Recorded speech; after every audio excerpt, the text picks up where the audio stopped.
মাননীয় স্পিকার, আমরা পূর্ববগত না, আর নতুন আসছি তো ছোটখাটো ভুল হয়েই যায়। আবার মাইকেরও আপনাদের ভালো ডিস্টার্ব আছে, সবকিছু শুনতে পারি না।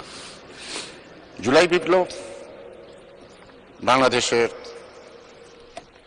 গণতন্ত্র পুনরুদ্ধার, ফেসিবাদের পতন, সবকিছু আজকে এই যে শত মায়ের কান্না, সন্তানের হারানোর যে ব্যথা, গুম হওয়ার পরিবারের মা কি বোন কি স্ত্রী কি সন্তান তারা অপেক্ষা করছে, এখনো তারা উদ্ধার হয়নি। আমাদের 16 বৎসরের যে নির্যাতন নিপীড়ন এবং বৈদেশিক শক্তির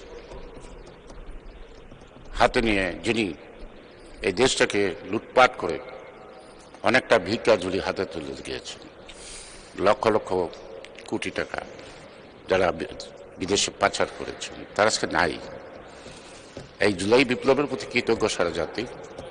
এই বিপ্লব যারা সংগঠিত হয়েছে তারা ইতিহাসের পাতায় মহাবীর হিসেবেই অন্যান্য বীরদের মতো তাদের স্থান থাকবে, এটাই প্রত্যাশা করি।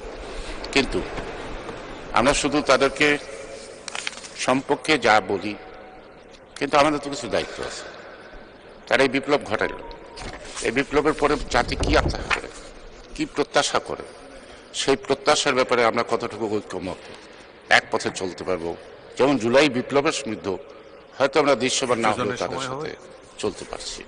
অর্থাৎ এটাকে সফল করার ক্ষেত্রে আমার দলের পক্ষ থেকে আমার তখন তিনি বিদেশ, আজকের মাননীয় প্রধানমন্ত্রী জনাব তারেক রহমানের সাথে এই জুলাই বিপ্লবের পিছন দিক থেকে আমাদের যতটুকু দায়িত্ব ছিল অতটুকু দায়িত্ব আমরা পালন করতে কৃপণতা করি নাই।